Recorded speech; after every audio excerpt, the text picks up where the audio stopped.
Համաճարակը կրկին անգամ առիթ հանդիսացավ ուսուցումը տեղափոխելու օնլայն հարթակ։ Վանաձորի Վահան Տերյանի անվան համար 5 ավագ դպրոցում կորոնադեպքերի աճ է նկատվել։ Հիմա մենք հեռավարով ենք, ճիշտ ասած ես արձակուրդի մեջ եմ,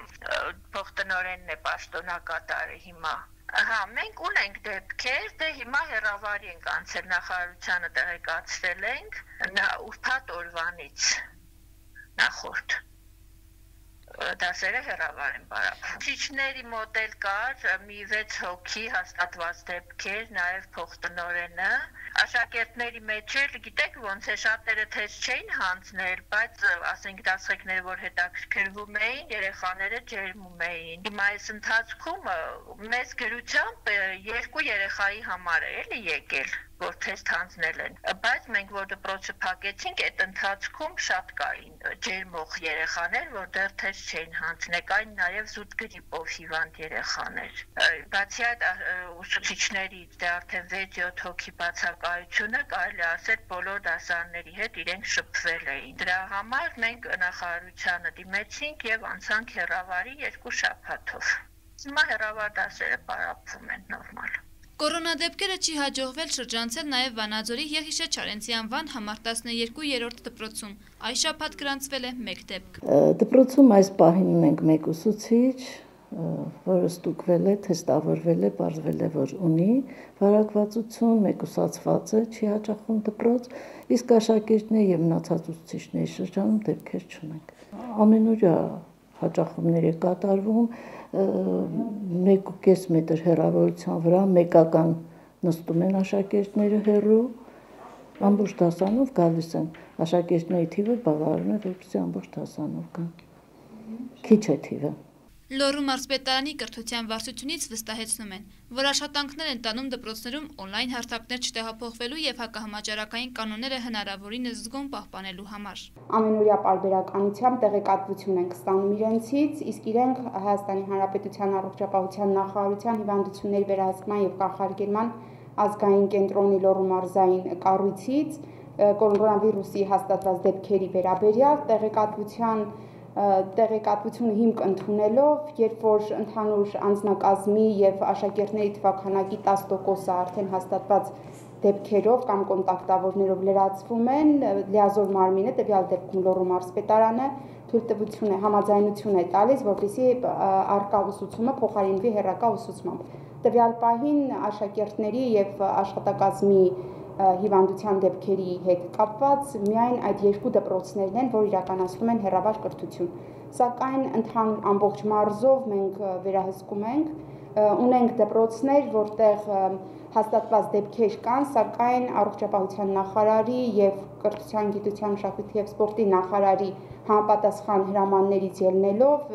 քանի որ 10%-ի շեմը հաղթահարված չէ, դեռևս հեռավար չեն կազմակերպում, բայց եթե հանկարծ անհրաժեշտություն լինի այդ դպրոցները նույնպես հեռավար կրթություն իրականացնելու, այդ դպրոցները նույնպես մենք անպայման մեր համապատասխան գործողությունները կիրականացնենք։ Դպրոցների մեծամասնությունում մենք ունենք բուժաշխատողներ, համապատասխան պոլիկլինիկաների կցված եւ այդ վերահսկողությունը անընդհատ մեր ուշադրության կենտրոնում է։ Մենք համագործակցում ենք Լոռու մարզպետարանի համապատասխան վարչության հետ եւ ցանկացած ահազանգ եւ դիմում չի անտեսվում մեր կողմից, քննարկում ենք, ամեն դեպքում մեր վերահսկողության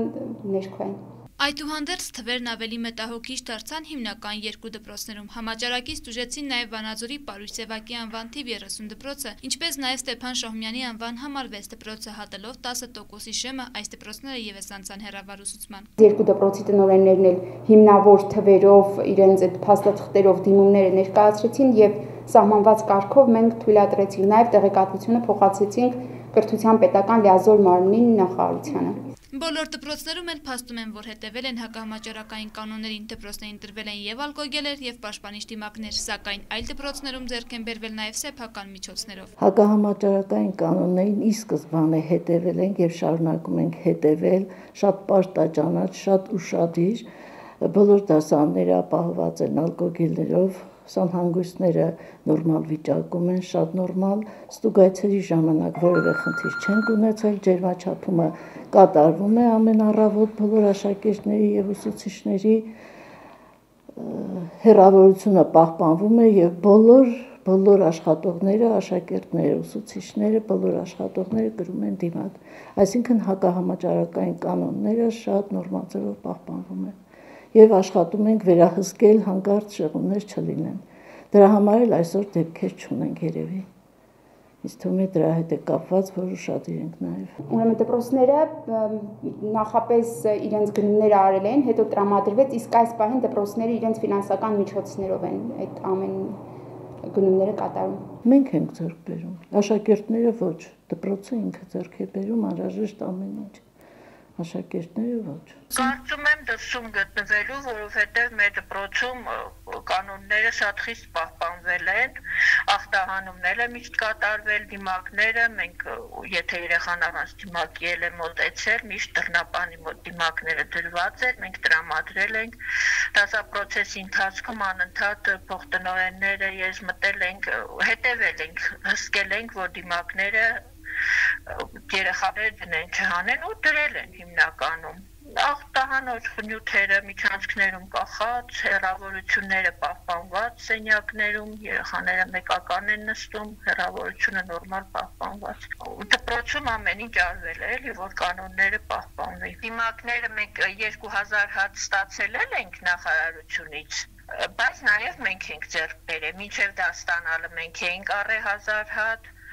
հետո նախարարությունից ստացել ենք մի խոսքով եւ նա, իսկ ալկոգելները չէ, մենք ենք ձեռք բերել, նախարարությունը տվել է միայն բանը, ոչ թե ձեռքերի ալկոգել, այլ սենյակները, տարածքները ախտահանելու համար հեղուկ։ Իսկ մասնագետները շարունակում են սթափեցման կոչեր անել կորոնաթվերի աճից խուսափելու համար։ Սյուզաննա Հախոյան, Թերեզա Հայրապետյան, Թղթապանակ։ Մարգարովիտի դպրոցն ունի երկու մասնաշենք, հիմնական եւ տարրական դասարանների մասնաշենքը։ Հիմնական մասնաշենքը կառուցվել է Սպիտակի երկրաշարժից առաջ, մյուս մասնաշենքը երկրաշարժից հետո։ Հիմնական մասնաշենքը կառուցվել է 1967 թվականին, այն ժամանակվա սեյսմիկ պահանջներին համապատասխան։ Տարրական դասարանների մասնաշենքը կառուցվել է 1998 թվականին, արդեն նոր պահանջներին համապատասխանում է 10 բալյան, ուրեմն սեյսմակայունությանը եւ ինձ թվում է շենքը այդ տեսակետից բարվոք վիճակում է եւ ամուր։ Ասեմ, որ այս շենքը, որտեղ մենք գտնվում ենք, դիմակայել է 1988 թվականի Սպիտակի ավերիչ երկրաշարժին։ Այո, փորձակնություն արվել է դեռևս 90-ական թվականներին երկրաշարժից հետո եւ համապատասխանել է ժամանակաշրջանի պահանջներին եւ ուժեղացում չի եղել շենքի վերակառուցում կամ բայց վերանորոգումներ եղել են։ Թե որքանով է անձնակազմը պատրաստ, տնօրենի խոսքով ասել չի կարող, սակայն պատրաստվածությունն ապահովելուն ուղղված աշխատանքներն իհարկե տարվում են։ Գիտեք, մենք մի քիչ հանգստացող ժողովուրդ ենք, երբ որ Սպիտակի երկրաշարժ եղավ, տեսանք, որ պատրաստ չի, ոչ շենքային տեսակետից, ոչ ասենք դպրոցները կամ մնացած հիմնարար ձեռնարկությունները, բայց դրանից հետո մենք բարբերաբար, ինչպես գիտեք, դպրոցում կա քաղաքացիական պաշտպանության շտաբը պետը դպրոցի տնօրենն է, ԶՂ-ը նա տեղակալը եւ այնտեղ կա նաեւ երկրաշարժի հանձնաժողով եւ ենթահանձնաժողով, ինչպես դպրոցի կոլեկտիվի սպասարկող անձնակազմը, ուսուցիչները ընդգրկված են այդ հանձնաժողովներում եւ ամենք իրենց անելիքները գիտեն։ Կան նաև դասարաններում նմանատիպ ենթահանձնաժողովներ եւ բարբերաբար կազմակերպվում են զրույցներ, սեմինարներ։ Եթե ասեմ, որ դա ջանասիրաբար միշտ պարտաճանաչարում է, այդքան ճիշտ չի լինի, չափազանցություն կլինի, բայց բարբերաբար արվում է, գոնե տարվա մեջ 1-2 անգամ։ Ավելացնեմ նաև, որ մենք բարբերաբար տարհանում ենք կազմակերպում եւ դպրոցի ողջ ազգնակազմը, թե աշակերտները, թե ուսուցիչները կազմակերպված անցկացված տարհանման ժամանակ զգոն են, ուշադիր եւ ժամանակի մեջ էլ տեղավորվում են։ Վերջին անգամ մենք այս վերջին երկրաշարժից հետո, երբ որ Գեղարքունիքի մարզում տեղ ունեցավ մենք ավելի նորովի նայեցինք մեր աշխատանքներին եւ մի քանի անգամ կազմակերպել ենք տարհանում Զեղեկը ինքը բոլոր դասարաններում անցեկացրել զրույցներ մենք արտակարգ իրավիճակների նախարարության լոռու բաժանմունքի աշխատակիցներից վերցրել ենք նաեւ հատուկ տեսանյութեր ցուցադրել ենք բոլոր դասարանի աշակերտներին այնպես որ աշակերտները գիտեն թե ինչպես իրենց պետք է պահեն երկրաշարժերի ժամանակ ամենայն դեպս պահանջվող մինիմալ բաները գիտեն ընդհանրապես ենթականները ընդ որում նաև աշակերտները գործին վերաբերում են այնպես ինչպես որ պահանջում է ղեկավարությունը եթե գործին մենք մոտենում ենք պրոֆեսիոնալ ձևով պահանջկոտ են երեխաները տեսնում են դա եւ ասեմ վերջի անգամ երբ որ մեզ մոտ Գյումրի կենտրոնից եկան տարհանում կազմակերպեցին բոլորովին առանց պատրաստելու նրանք արձանագրեցին պետը ինքն էր եկել նրանք արձանագրեցին որ մեր անցկացած տարհանումներից ամենակազմակերպվածը եւ հաջողվածը Մարգարիտի միջնակարգ դպրոցիչներն էր որի համար եւ Զեղեկը եւ պատասխանատուները խրախուսվեցին դա եղել է 2 տարի առաջ Դպրոցի խնդիրներից մեկը այն է, որ չունեն ռմբապաստարան, սակայն տնօրենի խոսքով այդ խնդրի վերացման ուղղությամբ եւս աշխատում են։ Դպրոցը չունի ռմբապաստարան։ Գյուղում ռմբապաստարան չկա։ Բայց ես նաեւ ավականու անդամ եմ, նախատեսել ենք, որ գյուղի ուրեմն մեր նախկին մշակույթի տան նկուղային հարկը պատրաստենք որպես ռմբապաստարան։ Դա ծառայելու է դպրոցին, թե դա ծառայելու գյուղին, քանի որ դպրոցը ամենամոտն է այդ շենքին, առաջին հերթին նաև դպրոցին։ Իսկ երբ է նախատեսվում է 2021 թվականի բյուջեով նախատեսված է գումար եւ այդ աշխատանքները նախագծային նախաշխարհային աշխատանքներին պետք է պատվիրի Համայնքի ղեկավարը եւ հավանաբար 2021 թվականի երկրորդ կեսին մենք սկսենք շինարարություն։ Զինղեկի խոսքով էլ անձնակազմի հետ երկրաշարժերից պաշտպանվելու պատրաստվածությունն ապահովելու նպատակով աշխատանքներ շարունակաբար տարվում են։ Ուշադրություն է դարձվում նաեւ ուսուցչական անձնակազմի պատրաստվածությանն ու տեղեկացվածությանը։ Անց են կազմվել դասեր դասղեկների հետ, որպեսզի նրանք եւս ամեն իրենց դասղեկական ժամերի ընթացքում խոսեն ինչպես պաշտպանվել երկրաշարժից, ինչ միջոցներ ձեռնարկել, ինչպես գործել նման իրավիճակներում։ Անց են կացրել նաև հեռավար դաս արտակարգ իրավիճակների նախարարության բնակչության ազդարարման աշխատակցի հետ։ Տարվա մեջ անց են կացնում ըստ պլանի տարհանում, դպրոցի մասնակի տարհանում, պաշտպանվել երկրաշարժից թեմայով։ Սրանք արված միջոցառումներն են, որքանով որ հիշում եմ, ունենք դեռ անելիքներ հենց կոնկրետ ռազմության դասընթացների հետ վերաբերյալ արտակարգ իրավիճակների դեպքում ինչ միջոցառումներ է կիրառվում դեռևս ունենք սա անելիք։ Ըստ պլանի կազմված են խմբակներ, դպրոցի ազդարարման խմբակ, ծառայության փրկարարական խմբակ, հրշեջ խմբակ, սանիտարական խմբակ, հոգեբանական աջակցության խմբակ, որոնք պարբերաբար կատարում են դասընթացներ, վերապատրաստման դասընթացներ, զրույցներ, սեմինարներ, անձնակազմի պատրաստվածությունը բարձր մակարդակի բերելու նպատակով, սրանք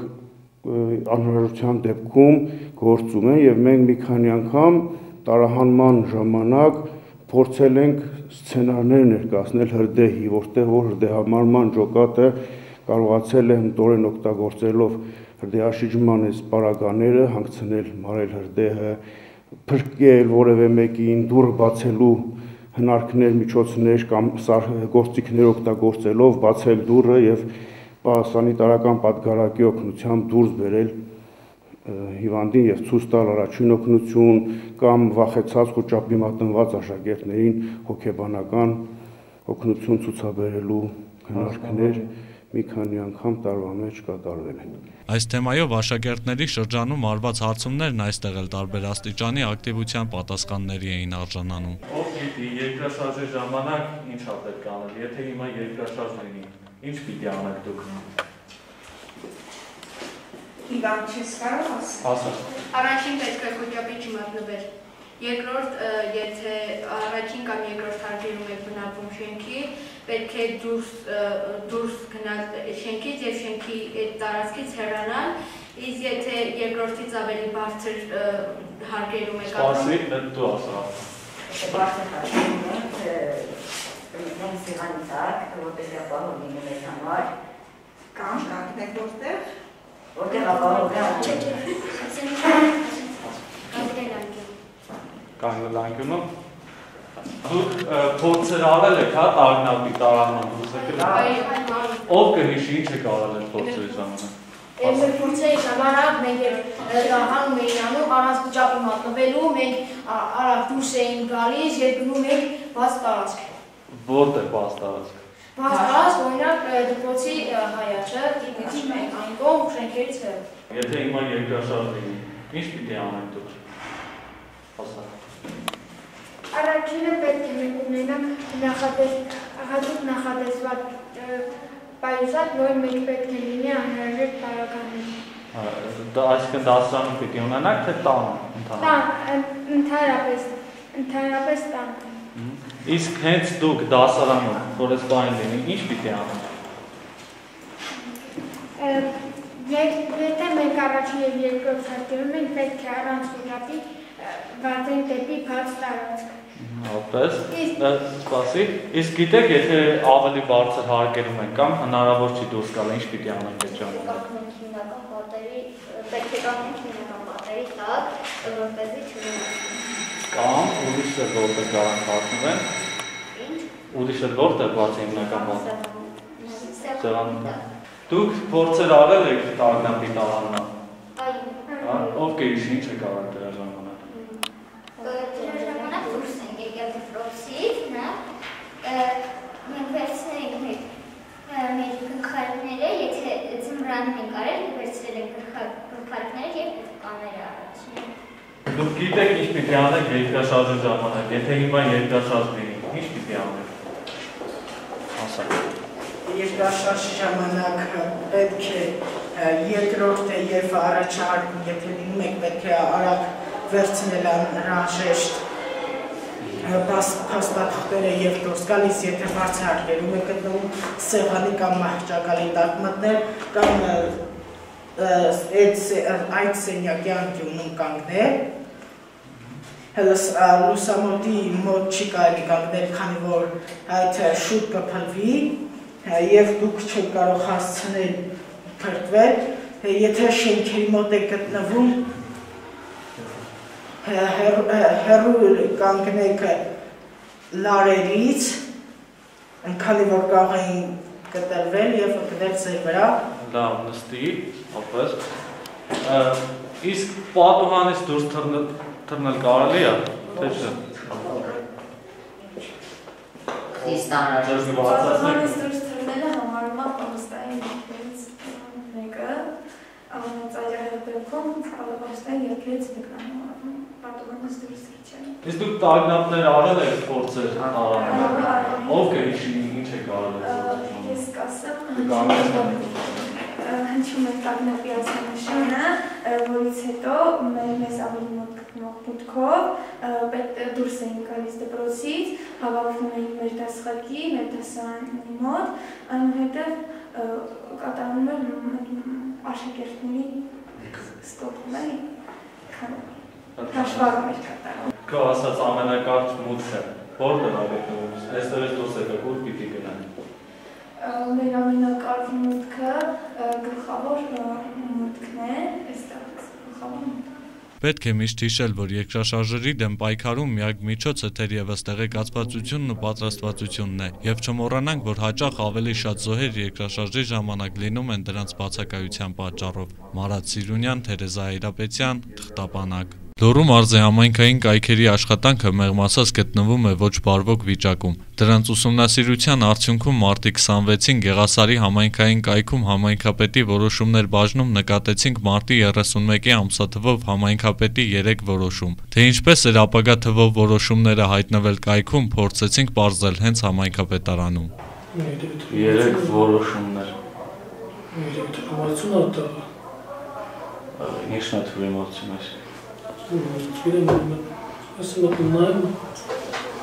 Համայնքապետը տեղյակ չէր խնդրից, սակայն ադմինիստրատորի հետ քննարկման արդյունքում պարզ դարձավ, որ աշխատակցի կողմից սխալմունք է տեղի ունեցել։ Այդ ընդհանուր նախագծերը որոշման նախագծերն ավ, այսինքն աշխատակիցը կազմելա, որ այսինքն այդ օրը բնակիչը որ եկել է դիմումը գրել է, այսինքն որոշումը ուզել է տան հասցեավորման, չգիտեմ այդ որոշում նախագծերը կազմել է աշխատակիցը, ուղղակի երևի շփոթմունք ա եղել, որպես արդեն նախագծերի մեջ պետք է տեղադրել, այսինքն եղնել այդ ամեն ինչը, չգիտեմ, տեխնիկական սխալմունք ա եղել երևի աշխատակցի կողմից, որոշումը ոչ մակագրվել է, ոչ ստորագրվել է, ոչ դեռ չի կայացվել որոշումներ, ոնց կա։ Համայնքապետի խոսքով իր կողմից եւս կայքի աշխատանքը վերահսկվում է, սակայն աշխատանքային ծանրաբեռնվածության պատճառով ոչ անընդմեջ։ Բայց ոչ ամեն պահի, ամեն պահի, ամեն րոպեական չի ստացվում, որտեղ լավ գիտեք, աշխատանքի բերումը, գործի բերումը չես կարել, այսինքն առօրյա իրական այդ ամեն ինչը ասես թե ինչ եղավ, կամ այնպես չի որ շատ բան կա էլի։ Իսկ որքան ժամանակը մեկ եք, այսպես ասած դրան ուսումնասիրում, ուշադրություն դարձնում կայքում տեղում։ Շաբաթը 1-2 անգամ։ Աշխատակիցը եւս հաստատեց, որ սխալն իրենն է, որ համայնքապետի որոշումների նախագծերը հայտնվել են արդեն կայացված որոշումների բաժնում։ Դա ուղղակի պետք է նախագծում լիներ, տեքստը հավաքել էի, որ պլանար նախագծում պատահականության սկզբունքով մի փոքր կայքում, եթե մի հատ փոքր թեթև սխալ ես անում, արդեն ընկել է, ուղղակի չեմ նկատել, որ ընդդեղից հանեմ, դա է միայն խնդիրը, ուրիշ խնդիր չի եղել։ Իսկ որքան ժամանակը մեկ եք դուք կայքը ստուգում, մուտք անում։ Կայքը ընդհանրապես պաստանի բաց է ինձ մոտ, եթե որոշումներ կայացնեմ, կմտնեմ որոշումների բաժինը, եթե հիմնականում հանդեսակ դուք ձեր ներս մտնելու պահից միշտ բաց է, որտեղ ես համարյա թե կայքով եմ աշխատում, մեր ելիցները, մտիցները լրիվ կայքով է։ Ուղղակի մենք ամսի 26-ից նկատել ենք այս խնդիրը ու մինչև այսօր արդեն ամսի 29-ն է, այդ նույն խնդիրը մնացել է, այդ եթե ամբողջ օրը մեջ չեք նկատել արդյոք այդ։ Նկատելը սենց ուղղակի տեքստները չճնջելու համար տենց էլ թողել եմ, որպեսզի նորից ես այդ տեքստը չհավաքեմ, դա է եղել մենակ։ Բայց տեքստը ուղղակի copy-paste-ով կարելի է տեղափոխել։ Կարելի է, ճիշտ եք ասում, ես կարայի դա տեղափոխել, ուղղակի եսին դա չեմ էլ պատկերացրել, որ հնարավոր է դա ինչ-որ բարդ բան, դա է մենակ խնդիրը, թե չէ։ Իսկ ինձ մոտ դրված է որոշումը դա ուղղակի ես դա չեղարկեի չքի արվեր։ Այս որոշումները, այս մեր որոշումներն հերթականությամբ ստեղ առանձին համապատկով ունեմ ես դրված։ Ես էլ հենց գիրքն է, որ հենց նոր սկսել էի գրել, որտեղ նոր եմ ուղարկի, կարակ ստեղ բացեմ, ես նայեք, տեսնեք, որ երգը հենց այս պահին է եղել։ Աշխատակիցը նաև կարծում է, որ կայքի աշխատանքը վերահսկվում է վերադասության, օրինակ մարզպետարանի կողմից, սակայն ոչ այս, ոչ էլ այլ խնդիրների հետ կապված մինչ այս ոչինչ չեն ասել իրենց։ Այս հենց կայքը ինձ թվում է վերահսկվում է, իրանքնանում են։ Այսինքն այս ընթացքում ոչ մի բան չի եղել։ Եթե ինչ-որ դիտողություն ուներ, նման բան չէի անի։ Համոզվելու համար, որ որոշումներն իրոք դեռ կայացված չեն, հարցում արեցինք այն բնակիչներին, որոնց վերաբերվում էին այդ որոշումները, ովքեր նույնպես հաստատեցին, որ ոչ մի որոշում կամ փաստաթուղթ չեն ստացել։ Ոչ մի թուղթ, ոչ մի որոշում չեք ստացել համայնքապետի կողմից։ Իսկ չեք կանչվել ինչ-որ թուղթ կամ փաստաթուղթ ստանալու։ Չէ, մենք թուղթ չենք ստացել։ Տիկիսը վետակ, ասեք, այս վերջերս համայնքապետարանից դուք ինչ-որ որոշում ստացել եք տան շենքշինության։ Չէ, ինչ բանը չենք իմացել։ Հա, ինչ-որ թուղթ, փաստաթուղթ չեք ստացել համայնքապետարանի կողմից։ Իսկ զանգ օրինակ ձեզ կամ ընտանիքի անդամներին, որ ասենք եկեք այս որոշումը տարեք կամ բան ունեք թե՞ Նշենք նաև, որ մեր այցի արդյունքում այս թերությունները կայքի ադմինիստրատորի կողմից շտկվեցին, սխալմունքով և ժամանակավրեպ հայտնված գրառումները ջնջվեցին, իսկ վերջում ցանկանում ենք համայնքային կայքերի վերահսկման պատասխանատուների ուշադրությունը հրավիրել այդ կայքերի խնդրահարույց աշխատելավոճին, եթե այս դեպքում գոնե աշխատանք տանելու արդյունքում էր առաջացել խնդիրը, որոշ կայքեր նույնիսկ չեն աշխատում։ Մարատ Սիրունյան, Մհեր Թադևոսյան, Թղթապանակ։ Ելքը ես չընտենեմ, այդ ցավտամ, ելքը Պուտինը պետք է տենա, հունիսի 21-ին Հայաստանը գլորվում է, կամ աչ կամ ձախ, կախված է Պուտինից, մենք ով ենք։ Հույս ունենանք, հուսով ենք։ Իհարկե, բայց չեմ պատրաստվում։ Շուտ եմ համարում եւ ոչ հասուն այդ ընտրությունները։ Քելքս չգտնեմ աղջիկ ջան, չեմ հողատում։ Առայժմ ասեմ, եթե հինը եկա քանդվելու, եթե մնաց այսօրանը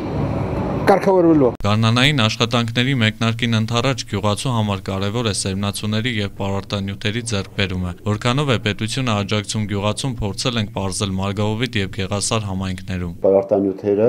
կոնկրետ ազոտական պարարտանյութի մասին է խոսքը, արդեն շուրջ 5500 կիլոգրամ ազոտական պարարտանյութ Substantrate ընկերության միջոցով ձեռք են բերել եւ բաժանվել է շահառու բնակիչներին 7000 դրամ գումարով մեկ պարկը, այսինքն 6700 դրամ ինքնարժեք եւ 200 դրամ տրանսպորտի ծախս, որը արդեն իսկ բաժանված է բնակչությանը, Գառնան աշխատանքների դեռևս չսկսած արդեն ունեն իրենց անհրաժեշտ պարարտանյութի քանակը։ Հետաքրքրվեցինք նաև, թե ինչով է պայմանավորված երկու համայնքներում էլ հենց այդ ընկերության հետ համագործակցությունը։ Երևի թե մեզ մարզպետարանի միջոցով ենք այդ աշխատանքները իրականացրել, երևի թե այդ ընկերությունը կամ հավաստագիր ունի, կամ ավելի մատչելի գինե առաջարկել, ավելի շահեկան գինե առաջարկել, այդ պատճառով այդ ընկերությունից է ձեռք բերվել պարարտանյութերը։ Մենք ասենք այդ ընկերության հետ այսպես ասած պայմանագիր չենք կնքել, որևէ որ իրենք պետք է մեզ ապրանք մատակարարեն, պարզապես մենք գրություն ենք ստանում պաշտոնապես մարզպետանից, հայտ ենք ներկայացնում եւ ըստ հայտի ստանում ենք անհրաժեշտ քանակի պարարտանյութեր։ Մարզպետանը մեզ չի պարտադրում, որ հետ այս ընկերությունը մեզ տալիս է ազատ հնարավորություն, որ կան նաեւ այդ ընկերություններ եւ բայց քանի որ նրանց փորձը ավելի շատ է, որ մարդիկ կոնկրետ զբաղվում են այդ գործով, լավագույն տարբերակն են առաջարկում։ Ցանկը ստացել ենք, զանգահարել ենք, ով է մատակարաների հետ, այսինքն խոսացել ենք, ասել եմ, որ կբերենք, այս ինչ համայնք, այս կենով, այս ինչ համայնք, ամենահարմար տարբերակն է դա եղել, այսինքն հարմարներից մեկն է եղել, ասենց։ Որքանով եք ձեռք բերել։ Մինչև գյուղ ենք հասցրել, այսինքն բնակիչներին 7000 դրամ։ Շատ բարի։ Ասացիք ցանկը ուղարկել են, ով է ուղարկել մարզպետարանը։ Ցանկ ուղարկում, այսինքն ներմուծողների ցանկ։ Այսինքն ձեր ընտրությանն է եղել, էլի մի քանի ընկերություններից ում կընտրեք, ոչ թե ասեք մարզպետարանը ընտրել այս։ Չէ, մարզպետարանը չի ընտրել, մեր ընտրությունն է եղել, այսինքն ում այդ նույն ցանկը մենք հրապարակել ենք ցուցակը, փակցել ենք այն հարմար ժամանակ, այսինքն որ կարող մեծ քանակություն զեցողներ լինեն գյուղատնտեսներից, որ իրենք անմիջապես կապնվեն, այսինքն իրենք են կապնվել, մի քանի հոգի կապնվել են, ու հարմար են գտել, որ այդ մարդկանցը հարմար ուղղակի մենք կազմակերպել ենք, որ ընդհանուր մի մեքենայով գա գյուղ հասնի։ Համայնքային իշխանությունների կարծիքով թեև առանց սուբսիդավորման, բայց այս կերպով պարարտանյութերի ձեռքբերումը կազմակերպելը միևնույնն է թեթևացնում է գյուղացու հոգսը։ Երևի թե նրանով, որ առաջին հերթին բնակիչը չի հասնում ենթադրենք Վանաձոր կամ Դիլիջան կամ մոտակա այնպիսի բնակավայրեր, որտեղ կա պարարտանյութի վաճառք, այսինքն պատկերացրեք մեկ պարկ պարարտանյութ է պետք է ինքը լրացուցիչ գումար ծախսի, գնա, բերի եւ ժամանակ եւ գումար, իսկ տվյալ դեպքում պարարտանյութ անհրաժեշտ հասնում է համայնք, ես չեմ կարծում, որ շուկայական գնից բարձր կլինի կամ միանշանակ ցածր կլինի այդ։ Քանի որ մենք էլ ուսումնասիրելով նաև շուկան, այսինքն այնպես չէ որ ասեցինք այս ընկերությունն է եւ վերջ, մենք ինքներս նաև շուկայի ուսումնասիրությունից եկանք այն եզրակաման, որ տվյալ ընկերությունը խելամիտ գինի առաջարկում տվյալ պահին։ Նույնիսկ ենթադրենք այս անցած տարվա եւ այս տարվա կապված կոവിഡ്ի կամ պատերազմական, որ ենթադրելի էր, որ գնային տարբերությունները կբարձրանան, անցած տարվա հետ պահպանվել են նույն գները։ Շուկայականում ունենայինք տեսել ոնց է, այսինքն բերում են քաղաքներում վաճառում հիմնականում ու այդ 7000 դրամով չեն բերում, ոնց է 7500-7300-ն է ասում որտեղ ու պլյուս տեղափոխումը, այսինքն որ գյուղացու շահն եղել բերել են նրանց դրամը դատարկել են 7000 դրամով։ Արդեն ընթացքում են նաև սերմնացուների ձեռքբերման գործընթացները։ Ի տարբերություն պարարտանյութի սերմնացուների ձեռքբերումը սուբսիդավորվում է պետության կողմից։ Սերմնացուների հետ կապված ընկերությունների լայն շրջանակ կա, ովքեր զբաղվում են սերմերի ներկրմամբ եւ վաճառքով։ Հիմնականում մեզ, ասենք համայնքին գարանացան գարի, վարսակ, կորունգան եւ առյուծի սերմերի պահանջ ենք ներկայացրել եւ արդեն իսկ մարզպետանի կողմից ստացել ենք այդ ցուցակը, որ ընկերություններն են պատրաստ, բավականին լայն ցուցակ է, ասենք, մոտավորապես ինչքան, մի 20 ընկերությունից ավել ցուցակա հեռախոսահամարներ կան եւ մենք հիմա ասենք բանակցությունների փուլում ենք մեկը ասենք մի ընկերություն կարող է ասենք գարին ունենա, մյուսը չունենա, մենք ընտրում ենք լավագույն տարբերակը եւ որպեսզի եւ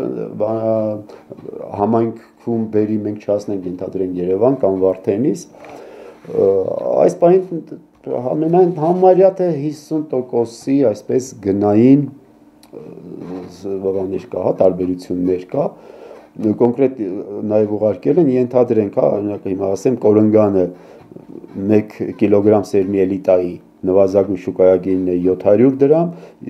սակայն մեզ պատրաստ են 350 դրամ տրամադրել, մնացածը պետությունը սուբսիդավորում, կառավարությունը սուբսիդավորում։ Մեծ այդ զրույցի ընթացքում Գեղասարի համայնքապետը նշեց, որ ստացել են պարարտանյութ ներկրողների ցուցակ մարզպետարանի կողմից, իսկ Մարգավիթի համայնքապետարանի աշխատակազմի քարտուղարն էլ նշեց, որ մարզպետարանի կողմից իրենց միայն առաջարկվել է Sapsan Trade ընկերության ծառայությունները։ Այս հակասությունը բարձելու նպատակով կապ հաստատեցինք Լոռու մարզպետարանի գյուղատնտեսության եւ բնապահպանության վարչության պետի հետ։ Մենք ցուցակ չենք ուղարկել, մարզպետարանից դուրս է եկել միայն Sapsan Trade ընկերության առաջարկը, ուրիշ առաջարկ մենք չենք ստացել եւ չենք ուղարկել ոչ մեկին։ Իրենք կարող է անհատապես իրենց մեյլերին որևէ ընկերությունից ստացել են, դա ես չեմ կարող է այդպես էլ լինել, տարբեր ընկերություններ համայնքների մեյլերին ուղարկել, դա հնարավոր է, բայց կոնկրետ մարզպետարանից համակարգով դուրս է եկել միայն մեկ գնություն։ Հիշեցնենք, որ 2018 թվականից պարարտանյութերի համար պետական սուբսիդավորում չի գործում շուկայի ազատականացման նպատակով։ Մարզպետարանից փորձեցինք պարզել նաև, թե այդ դեպքում համայնք ներկրող փոխհարաբերություններում ինչ գործառույթ ունեն իրենք։ Մեզ գալիս է առաջարկներ ընկերություններից, մենք այդ առաջարկները ուղղորդում ենք համայնքներից։ Այս տարի եկել է միայն Sapsan Trade ընկերությունից առաջարկը, մենք էլ միայն այդ մի առաջարկն ենք ուղարկել համայնքին։ Շարունակությունը լինում է այս կարգով։ Համայնքապետը իր տնտեսվարողների հետ համագործակցելով իրենք են որոշում։ Ընտրեն այդ ընկերությունը, թե չընտրեն, վերցնեն պարարտանյութ, թե չվերցնեն։ Եվ մենք ունենք համայնքներ, որ ընդհանրապես չեն վերցրել այդ ընկերությունից պարարտանյութ։ Անով կարևոր։ Ամենը միջնորդի դերակատարում ստացած գրությունը ուղարկելով համայնքների։ Մարատ Սիրունյան, Մհեր Թադևոսյան, Թերեզ Հայրապետյան, Թղթապանակ։ Մոտենում է Սուրբ Զատկի տոնը, ավելանում են ոչ միայն հավկիթի, այլև կանաչեղենի գները։ Վանաձորյան շուկայում Սուրբ Զատկի տոնին ընթരാճ կատարում են գնումներ, իսկ թե ինչպես են պատրաստվում նշել տոնը, ասում են դրամապանակին համապատասխան։ Մեր ժողովուրդը մի քիչ սիրում են այդ Զատիկի օրերին թանկացնեն ամեն ինչ, ոնց որ նոր տարուն են ամեն ինչ թանկացնում, ուրիշ երկրներում հակառակն է կատարում, իսկ այդտեղ մեզ մոտ այս պատերազմն եղավ, գիտեն որ մարդիկ վատ վիճակում են, սոցիալական ամեն ինչ թանկացնում են, իսկ հիմա ճիշտ չէ էլի։ Ժողովուրդը մնացածի մասին էս վաճառողները չեն մտածում։ Իհարկե պատրաստվում ենք, ինչի պետք է չպատրաստենք, որ ամեն ինչն է ցանկացել։ Փող ունենաս, որ կատարես, որ չունես, որ դե անկատարես։ Սննդամթերքի նման թանկացման պատճառը վանաձորցիները չեն կարողանում ասել, թե որն է, իսկ մի մասն էլ կարծում է, որ հավկիթի գնաճը այն ավելի համեղ է դարձնում եւ Զատկի տոնի բովանդակությունը ամենևին էլ հավկիթը չէ։ Ճիշտ ասած, ինձ համար Զատիկի տոնը, եթե դա ասենք ինչ որ ձվի հետ կապված չի, որովհետեւ ձուն մի քիչ բովանդակազրկում է բուն էությունը։ Տարբերություն չկա 80 դրամ թե 120 դրամ, բուն էությունը եթե չկա ձվի գինը դառնում է անհետաքրքիր ըստ ինձ։ Որ թանկը ավելի համոբաղվում, մնես որ դա այդքան էական չի։ Էդի մի օրը չի է թանկությունը ամեն ինչին ենք դիմացել են, որ դարուներից են չի, 4 չեն կուտե, եկած կուտե։ Սուրբ Զատկի տոնը խորհրդավոր է ու հետաքրքրական հայ առաքելական եկեղեցին այս տարի Զատիկը նշում է ապրիլի 4-ին։ Վանաձորցիները չգիտեն, թե երբ կավարտվի թանկացումները, սակայն միևնույն է Զատկի տոնի խորհուրդը գիտակցելով կնշեն ավանդական ձևերով։ Իսկ Հայաստանի Հանրապետության տնտեսական մրցակցության պաշտպանության պետական հանձնաժողովի որոշմամբ վարչական վարույթ է հարուցվել ձուարտադրող խոշոր տնտեսավարող սուբյեկտների նկատմամբ տնտեսական մրցակցության պաշտպանության մասին օրենքի հնարավոր խախտումների վերաբերյալ, մասնավորապես գերիշխող դիրքի հնարավոր չարաշահման եւ հակամրցակցային համաձայնության հատկանիշներով, որոնք կգնահատվեն վարչական վարույթի ընթացքում։ Քնարե Շավերդյան, Մհեր Թադևոսյան, Թղթապանակ։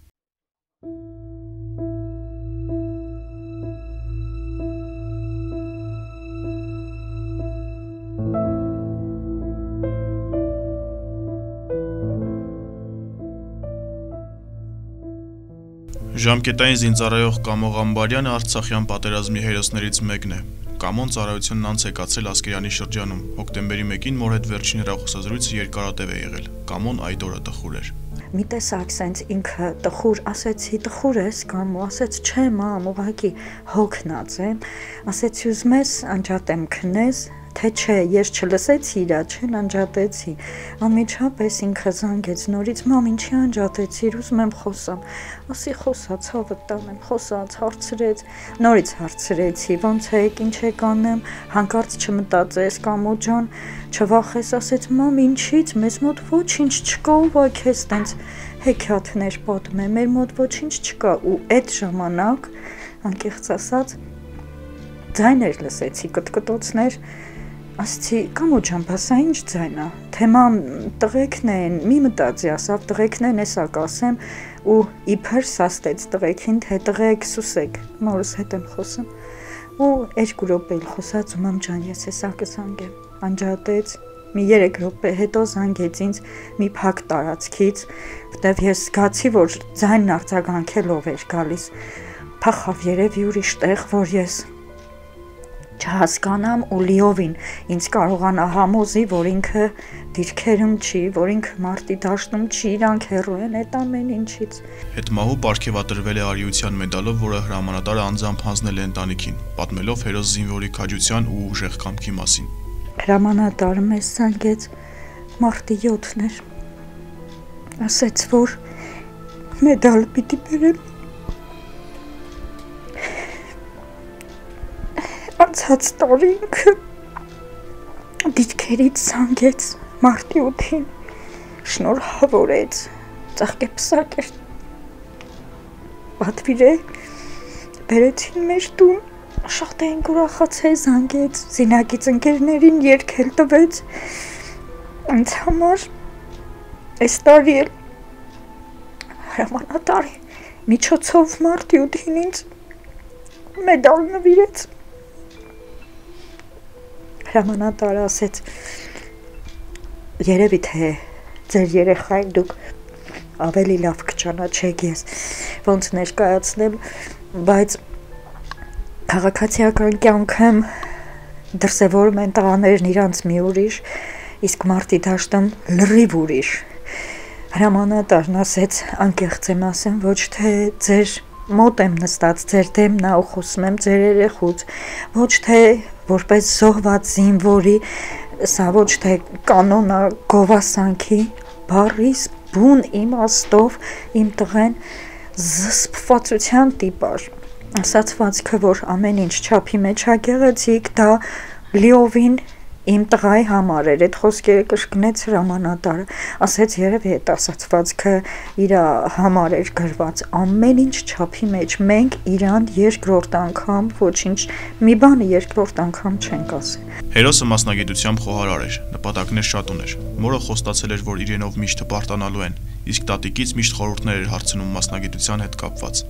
Ասեց մամ ջան, ես կդառնամ, այնպիսի մարդ կդառնամ, դու կյանքում չես ամաչի, իմ պատճառով կյանքում չես ամաչի,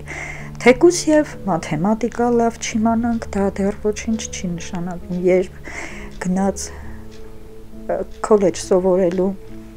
Արլեն Փարքեշյանի անվան քոլեջում ինքը խոհարար մասնագիտությամբ, ասեմ, որ տվյալ մասնագիտությունն էլ էլի իմ խորհրդով ինքը գնաց։ Որ սովորում էր խոհարական հարցեր էր տալի, դե ես որպես մեծ ճաշի փողը բանը ես հարցնում էր, ոնց անենք, ոնց անենք, կամ եթե ես սխալ գիտեի խոսքի ինքը ասում էր, սենց տատ ավելի լավ է, մենք սենց ենք սովորել, սենց անենք։ Տատ այս բաները բեր ես սարքեմ, ճաշ սարքեմ, բերեմ էի սարքը մեր ամեն ինչ շատ լավ երեխա էր, ափսոս, հազար ափսոս։ Ինքը այստեղ հավաքած գումար ուներ, հոկտեմբերի 1-ին վերջի անգամ որ իր հետ խոսացի ասեց այդ գումարը դու կծախսես Կամոյի քույրը Էման իր հերոս եղբոր մասին երբեք անցյալով չի խոսում իր հոգում պատկերելով հերոսին խոստացել է որ միշտ ճպտալու է Մենք այդպես կապված ենք եղել ու ես հիմա այդ կապվածությունը ավելի շատ եմ զգում Շատ է զգացվում է օրերի մեջ, երբ որ շրջապատում կխոսեն ամեն մեկ իր եղբորից, իր մուշերից, ես խոսելու ոչ թե ոչինչ չունեմ, այլ ուղղակի լռում եմ այդ պահին ու մի քանի շաբաթ առաջ էլ այդ նույնը կրկնվեց ու ընդհանրապես իմ այդ ապրումները ես հիշեցի ու ուղղակի լռել էի ու այդ օր արդեն գիշերը, երբ որ ուզում եմ քնեմ, չեմ հասկացել ոնց, բայց միանգամից քնել եմ ու անընդհատ զգացել եմ, որ աջ ուսիս հատվածը ձգվում է ու սեղմում է անընդհատ։ Սենց երևի երազից մեջ եմ եղել ավելի շուտ, ոնց որ սենց գլուխս թեքեի, նայեցի ու իրան տեսա, իր վերջի հայացքը, որը որ ես տեսել եմ, սենց իր մորթով սենց գլխարկուներ ինքներ առել իրար հետ էինք առել այդ էր դրած ու սենց նկարների մեջ որ նայում եմ իր այդ ժպիտը նույն ժպիտը չտեսնված ժպիտը ես կասեի տենց այդ ժպիտով էր նայեց ու ասավ ոչինչ ամեն ինչ լավ է ես ստեղ եմ ու ամեն ինչ լավ է ժպտա միշտ ժպտա լսում ես երբեք էլ դու չլացես այդ մի նախադասությունն ա եղել որ դրանից հետո իմ մոտ ամեն ինչ փոխվել է ես էլ չեմ կարող ուղղակի լացեմ որտեվ ոնց որ զգում եմ որ հենց լացում եմ բնությունն էլ է ինքը բնության միջոցով ինձ հետ խոսում է Հիշողությունները թարմ են հարազատները լսում են Կամոյի ձայնը ամեն օր Տատանք լավ է Հա Ջոկալա Հա Բան չլսեց ինչ է Ասում եմ ոնց ես ձենդ այդ մի տեսակ ախո հիվանդ չես Չէ մի տեսակ չի պրոստը բան ասենյակն է Շատ խելոք խելացի մաքուր ակուրատնի զուսպ հետաքրքրասեր հարգանքով ինչ ասեմ ամեն լավ գծեր իր մոտ կար Եթե իր մի բաներ պետք լինում Սուսիկ փուսիկ գալիս էր տատ կտաս քան գումար կամ բան ես էլ տալիս էի չէի մերժում ավել չէր ուզ ինչքան իրան պետք էր ընքան կուզեր Ինքը չէր սիրում լացը, արցունքը այդ թույլ մարդկանց չէր սիրում միշտ ասում էր պիտի ուժեղ եղնենք ու ինձ որ ասում էր դու էլ գիտես չէ սպորտի մեջ սենց բոլոր սպորտների մեջ ինքը եղել է բայց հատկապես իր մեծ ձեռքբերումներն եղել է ձեռքի գնդակը, հանդբոլ սպորտաձևը ու բազում հաջողություններ ունի ու այդպես ասում էր ինչ անենք որ դու աղջիկ ես դու էլ պետք է ուժեղ եղնես դու էլ պիտի պարապես որովհետև դե մի տղեկ ենք որ բանակ եղնենք բան էլի մեր մյուս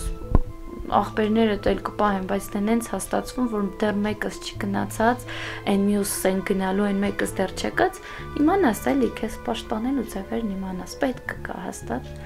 Տենց իր բոքսի էլ գնացել, ամեն սպորտի գնում էր որ օրը, որ ինչ-որ նոր հնարք էին սովորում, տանը 3 եղբայրներով ցույց էին տալիս, ինձ որպես մրցավար էին, տենց դնում, պես հետևում էի ու նայում էի, հիշում էի։ Կամո Ղամբարյանը ընկավ հոկտեմբերի 9-ին Արալեր կոչվող հատվածը Արիաբար պաշտպանելիս։ Ռաֆայել Հովհաննիսյան, Մհեր Թադևոսյան, թղթապանակ։ Ուսումնական կյանքը Դավիթ Քոչինյանի համար առաջնային էր։ Սիրում էր կյանքում դժվարություններ հաղթահարել, դրանցից ավելի էր ուժ ստանում։ Կինն այսօր խնամքով պահում է ամուսնու իրերը, դրանցից ճպիտ ու կարոտ առնում։ Միշտ ասում եմ, ես պիտի լոջիկ դառնամ, բայց չստացվեց,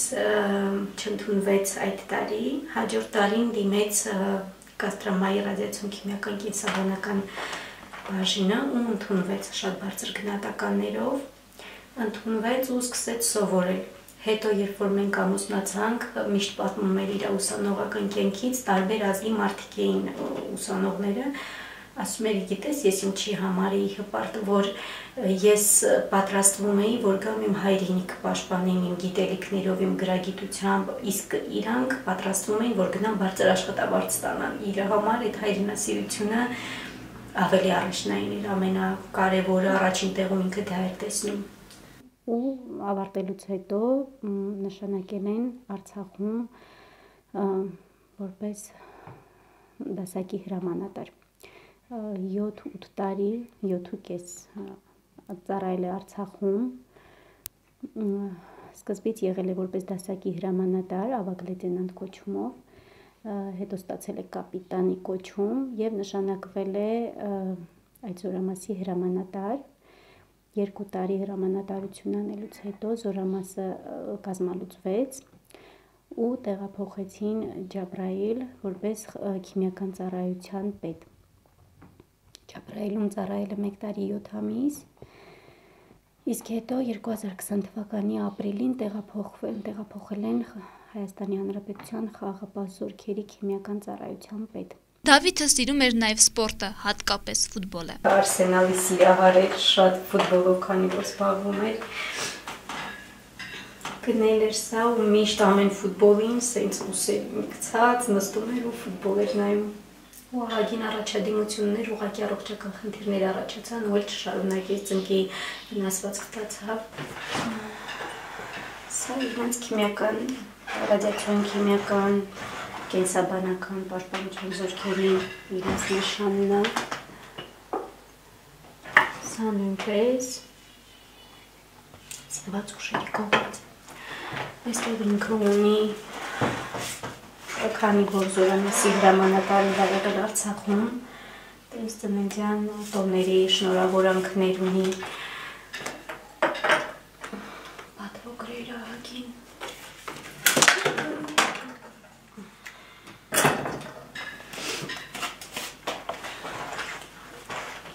Պատվոգրեր որպես դասակի լավագույն հրամանատար, ճամփարային հավաքների լավագույն վրան։ Սա ուսանողական տարիներից ստացած գովասենագիր է։ Մարտական պատրաստության, զինվորական կարգապահության, բարձր ցուցանիշների, քանի որ միշտ ինքը շատ լավ պարտաճանաչ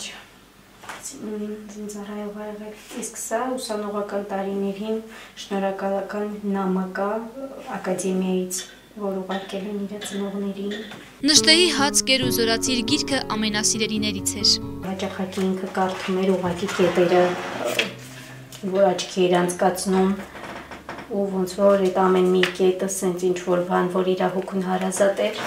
նստվածք էր տալիս ժամանակի ընթացքում։ Լանան լինելով Արցախ աշխարից իր կյանքի մեծ սիրուն Դավիթին հանդիպել էր հայրենի քաղաքում, իսկ հուշերը ամբողջ կյանքում կուղեկցի իրեն։ Քանի որ Արցախում էր ծառայում, ես էլ ապրում էի Արցախում, աշխատում էի հիվանդանոցում եւ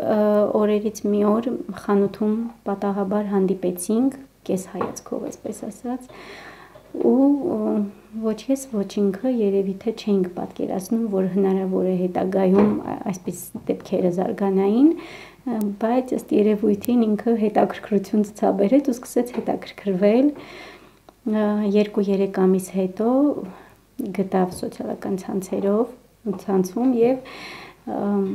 սկսեցինք շփվել դրանից հետո քանի որ երկուսս էլ հասուն մարդիկ էինք որոշեցինք իրական կյանքում շփվել հանդիպեցինք եւ շատ կարճ տևեց մեր հանդիպումները մեր շփումը որովհետեւ երկուսս էլ գիտակցում էինք որ արդեն հասուն տարիք է երկուսս էլ պատրաստ էինք ընտանիք կազմելու ու ինքը այնպիսի մարդ էր որ իրեն ճանաչելը շատ հեշտ էր այսինքն հետին մտքեր չուներ շատ հեշտ էր իր մտածելու ձևը հասկանալ ինքը պարզ բացահայտ քո երեսին կասեր ամեն ինչ ու հեշտությամբ կարող էր այդ մարդուն ճանաչել արդյոք կարող է ինքը քո կողակիցը լինել թե ոչ այսպես 3.5 ամիս շփվեցինք ընթացքում իհարկե եղան շատ դեպքեր ինքը վիրահատվեց ավելի շատ այդ ընթացքում մենք մտերմացանք քանի որ ես էի խնամում իրեն իր բարեկամները վանաձորում էին ու այդպես որոշեցինք որ պետք է ամուսնանանք մարտի սկզբին դիմեցինք արդեն զաքսավորվելու համար եւ հանգիստ գնացինք զաքսավորվեցինք ու միանգամից մեր համար տուն վարձեցինք ու սկսեցինք ապրել իրար հետ։ Այդպես կազմավորվեց մեր ընտանիքը շատ արագ, բայց եւ շատ հաջող։ Իրականում երկուսս էլ երևի բախտավոր էինք, որ իրար էինք գտել, որովհետեւ երկուսս էլ երջանիկ էինք։ Բնականաբար կային դժվարություններ, կային խնդիրներ, լինում էին վեճեր, բայց կարծում եմ նորմալ է, բոլոր ընտանիքներում էլ այդպես լինում է, բայց որ իրար շատ էինք սիրում, իրար կես խոսքից հասկանում էինք միանշանակ։ Երբ որ մենք պետք է ամուսնանայինք, Դավիթի համար ամենակարևոր պահը, այն որ Զաքսի դռնից մտնելուց առաջ վերջի անգամ հարցրեց, ասեց դու լավ ես մտածել վերջնական, որ դու սպայի կին պիտի դառնաս, պատրաստ ես։ Ես էլ առանց դժվարությունները հասկանալու, սիրահարված, առանց երկար բարակ մտածելու ասեցի իհարկե, որովհետև ես իրականում միշտ ասել են ու ես գիտեմ, որ ուժեղ մարդ եմ, ամեն ինչ հաղթահարում եմ, գուցե ինչ-որ չափով, ինչ-որ տեղ դժվարությամբ, բայց ստացվում է։ Ու այդպես ամուսնացանք ու դրանից հետո այդքան էլ ես չէի զգում այդ դժվարությունները, բայց քանի որ մենք ամուսնացանք 2016 թվականին մարտի 18-ին, իսկ ապրիլյան պատերազմը սկսվեց ապրիլի 1-ին առավոտյան ինքը գնաց հերթափոխի ու այդ գիշեր արդեն պատերազմը սկսվեց։ Ամուսնանալուց ընդամենը 2 շաբաթ անց Դավիթը թողնելով կնոջը մասնակցեց ապրիլյան քարորյա պատերազմին, քանի որ հայրենիքը ուներ իր կարիքը։ Այդ ժամանակ ես հասկացա արդեն, թե ինչքան դժվար է, ընդամենը 2 շաբաթ ամուսնացած ու արդեն պատերազմական վիճակ, ճիշտ է մենք դուրս չենք եկել Արցախից ու ինքն էլ ամեն անգամ ասում էր, որ եթե ես այստեղ եմ, դու նույնպես այստեղ ես լինելու, չնայած որ ինձ շատերն էին ասում, որ տեղափոխվի Հայաստան, իրենց տուն, միջև այս ամեն ինչ կվերջանա, բայց ես ինքս էլ որոշեցի, որ չեմ գնա, որովհետև ամեն պահը, այն որ հնարավոր է 10 րոպեով ինքը տուն գար, թեկուզ շոր փոխելու կամ լվացվելու կամ ինչ-որ հարցեր լիներ, ես ուզում եի անպայման տանը լինեի ու իր կողքին լինեի, որ ինքը զգար, որ ես ապահով եմ զգում ինձ, հասկացա, որ հնարավոր է այդպիսի մեծ դժվարություններ լինեն, բայց էլի պատրաստ էի։ Հետագայում, երբ որ տեղափոխվեցինք արդեն Ջաբրայիլ, այդտեղ իրոք ծանր էր, շատ ծանր էր իմ համար, որովհետև մեր երկրորդ բալիկը նոր էր ծնվել եւ 40 օրեկան երեխայի հետ տեղափոխվեցինք, թե բժշկական հարցերով էր դժվար, թե ինքը մեկուսացված տեղ լինելով, քաղաքից կտրված լինելով եւ Դավիթի համար էր դժվար, որովհետեւ ծառայության միջավայրը փոխելով, ոնց որ նորից մտնես մի այլ տուն, որտեղ պետք է հարմարվես այդ ամեն ինչին, բայց քանի որ ինքը շատ պարտաճանաչ սպա էր, գերազանց տիրապետում էր ինքը իր մասնագիտությանը եւ ինքը շատ բազմակողմանի զարգացած էր, չէր կարա լիներ որևէ հարց, որի մասին խոսեիր իր հետ ու ինքը դրա պատասխանը չունենար, որ բնագավառից էլ որ լիներ։ Ես ինքս հոգեբան լինելով լինում էր դեպքեր, երբ որ ունենում էի պացիենտ ու չէի հասկանում, երկար մտածում էի ոնց գտնեմ ելքը, որպեսզի օգնեմ իմ պացիենտին, առանց անձնական տվյալներ հրապարակելու, առանց այլ հարցերի, միայն խնդիրն էի դնում ու խնդրում էի, որ ինձ օգնի լուծենք։ Ինչպես կլուծեր ինքը այս խնդիրը ու ինքը միշտ իր 2, 3, 4 տարբեր կարծիքներ էր արտահայտում։ Իր հետ ամեն ինչը շատ հեշտ էր ստացվում, որովհետև եթե որևէ հարց էր լինում, ես գտնում էի 1 կամ 2 լուծում, ինքը պարտադիր ունենում էր 3, 4, 5 տարբերակներ, որոնցից մեկը հաջողությամբ էր ստացվում մեր մոտ։ Լանան ասում է, որ կյանքում շատ դժվարությունների միջով են անցել, սկսած ամուսնու աշխատանքի բնույթից, բայց միևնույն ժամանակ հասկացել է, որ դա աշխատանքի մի մասն է կազմում, սակայն երբեք չի դժգոհել։ Եթե ես ընտրել եմ, որ իմ ամուսինը պետք է հայրենիք պաշտպանի, ուրեմն ես նույնպես պիտի իմ հայրենիքը պաշտպանեմ ու փորձում էի ավելորդ խնդիրներ չստեղծեմ իր համար։ Ինչքան էլ դժվարություններ լինում էին, փորձում էի ամեն կերպով հաղթահարել, նոր միայն ծայրահեղ դեպքում իրեն խնդրում էի ինչ-որ բանով օգներ։ Սահմանային ծառայության այդ ընթացքում ավելի շատ դժվար էր, որովհետև ինքը օրերով գնում էր դիրքեր ու լինում էր, որ ես երկու երեխաների հետ մենակ էի լինում տանը։ Մի կողմից լարում էր, որ դա սահմանային տարածք է, մյուս կողմից, երբ որ մի փոքր խնդիր էր լինում, ինձ թվում էր, որ ես չեմ կարողանա լուծել այդ խնդիրը, բայց ամեն կերպով փորձում էի, որպեսզի իրեն չանհանգստացնեմ, այսինքն ինքը միտքը դեպի հետ չլինի, այլ իր աշխատանքը կատարի։ Սպայի կյանքում ընկերությունը առաջին տեղում էր, ինչպես իր աշխատանքը, իսկ ընտանիքում հոգատար հայր եւ սիրող ամուսին։ Ծառայության մեջ ու ընտանիքում ինքը ինչ որ չափով տարբեր էր, որովհետև ինքը նախ ընկերասեր էր, ծառայություն, ամեն հարցում ինքը զուտ օրենքով, կարգ ու կանոնով, ինչպես որ սահմանված է, ծառայում էր այդպես կապ չուներ, որ այդ մարդը, տվյալ մարդը իր մոտ ընկերն է, կարգ ոնց պահանջում էր, ինքը այդպես էլ ծառայում էր։ Ծառայությունից դուրս ինքը նույն ձևի ընկեր էր, նվիրված ընկեր, որ ամեն մարդ չի, որ կարողանում է այդպիսի ընկերություն անել, այդքան նվիրված լինել։ Իսկ ընտանիքում ինքը ավելի շատ ընկեր էր, ավելի շատ հոգատար էր, երեխաների հետ ավելի շատ կապված էր ինքը։ Երբ որ ծնվեց մեր առաջնեկը, Դավիթը շատ էր ուզում, որ տղա լիներ, երևի թե բոլոր պապաների երազանքը դա է լինում, որ առաջինը տղա լինի, բայց ինքը աղջիկներին ավելի շատ սիրեց, ավելի շատ կապվեց իրենց հետ, ավելի շատ ժամանակ էր իրենց հետ անցկացնում, քան իմ, անգամ լինում էր, որ տուն էր գալիս, չէր հարցնի ես ինչպես եմ, բայց անպայման երեխաների ամբողջ օրը հարցնում էր ինչ եք արել, որտեղ եք գնացել, ում հետ եք հանդիպել, որտեղ եք խաղացել եւ այլն։ Շատ նվիրված պապա էր ինքը, շատ հոգատար, շատ չէր դինի որևէ հարց, թեկուզ իմ պարագայում էր, բայց մանավանդ երեխաների հարցում չէր լինի որևէ հարց, որ ինքը դա անտեսեր, չէր լինի մի բան, որ ինքը իր երեխաներին չտար։ Անգամ մեզանից կկտրեր, այն որ մեր հարցը երկրորդական սենց փուլում կթողեր, երեխաներին կապահովեր ամեն ինչով։ Երեխաների անունները ընտրելուց նախ, քանի որ սկզբից չգիտեինք աղջիկ պիտի լինի թե տղա, պայման կապեցինք, որ եթե աղջիկ ծնվի, ես պետք է անուն դնեմ, եթե տղա ինքը, ու այդպես ծնվեց մեր առաջնեկը, դրեցինք Ուիլլա, արտասահմանյան անուն էր, ինքը չհավանեց սկզբից, բայց հետո շատ սիրեց։ Երկրորդ բալիկի անունը դրեցինք Լերի, երկրորդ բալիկը մեր հաշվարկներով պետք է ծնվեր իր ծննդյան օրը, սակայն մեր փոքրիկը շտապեց ու իմ ծննդյան օրը ծնվեց։ Ու մենք բոլորս հոկտեմբեր ամսի ծնունդ ենք, շատ էի սիրում հոկտեմբերը, որովհետև սենց իրար հետևից անընդհատ ընտանիքում ծնունդներ էին, բայց ցավոք Դավիթի դեպքն էլ հոկտեմբերին եղավ եւ մի տեսակ հիմա փոխվեց այդ ամեն ինչը։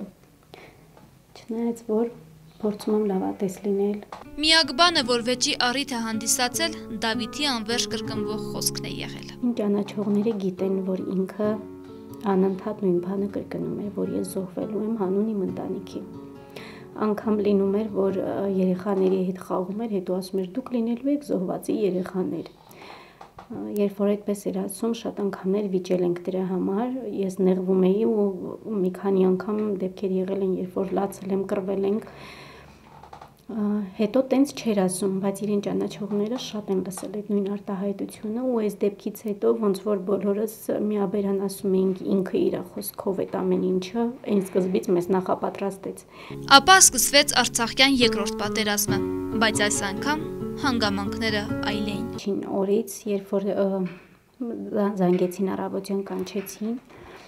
դրանից 2 օր առաջ էլ սեպտեմբերի 25-ին էլի տագնապով կանչել էին իրենց ու այդ առավոտվա զանգը մի տեսակ իմ համար չմոռացվող զանգ է, որովհետև մի տեսակ ես զգում էի, որ մի բան ինչի ու ինքը 2 օր տրամադրություն չուներ ու չէր խոսում այդ մասին։ Զորամաս գնալուց հետո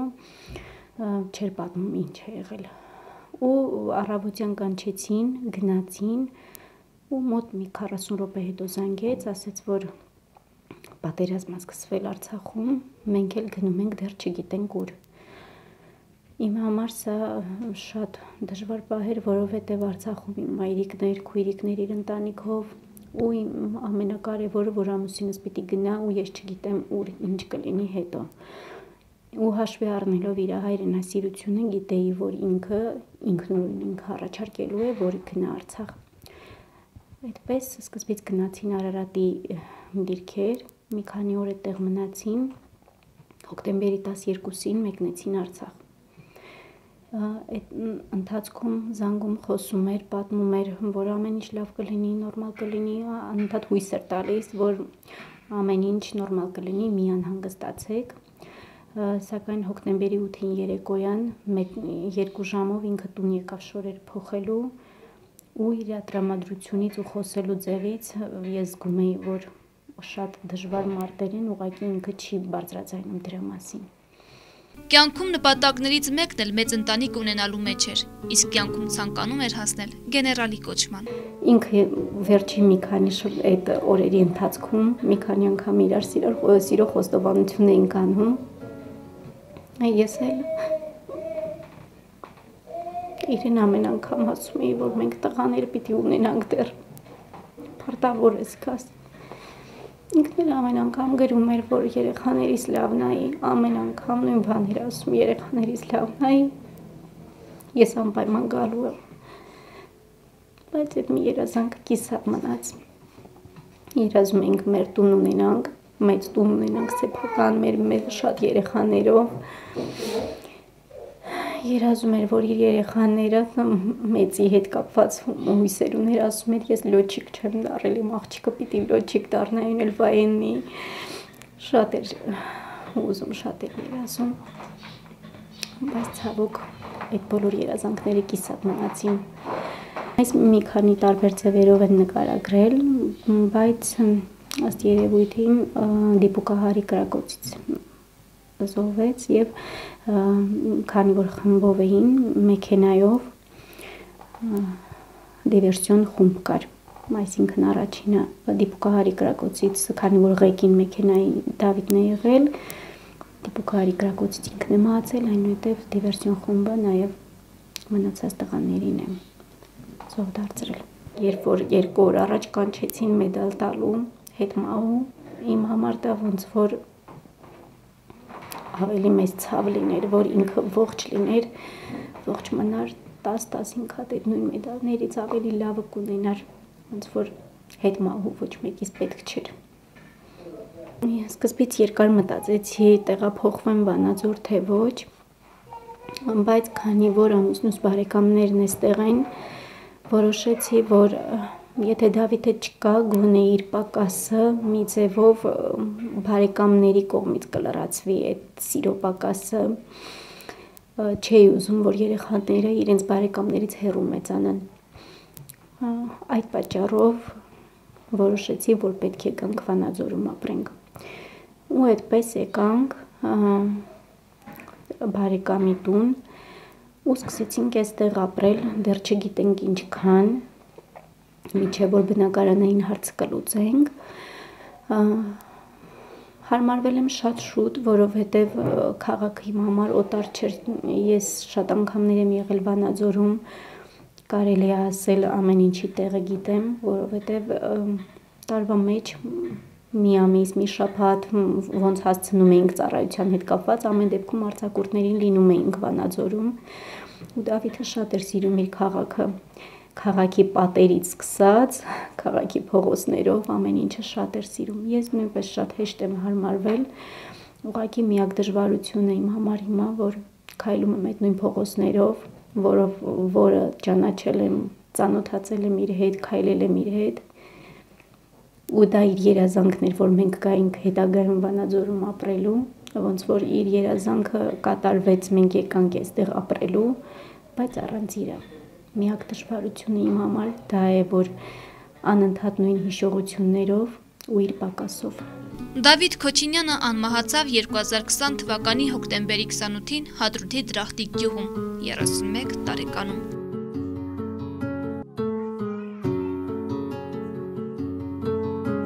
Սյուզաննա Հախոյան, Թերեզա Հայրապետյան, Թղթապանակ։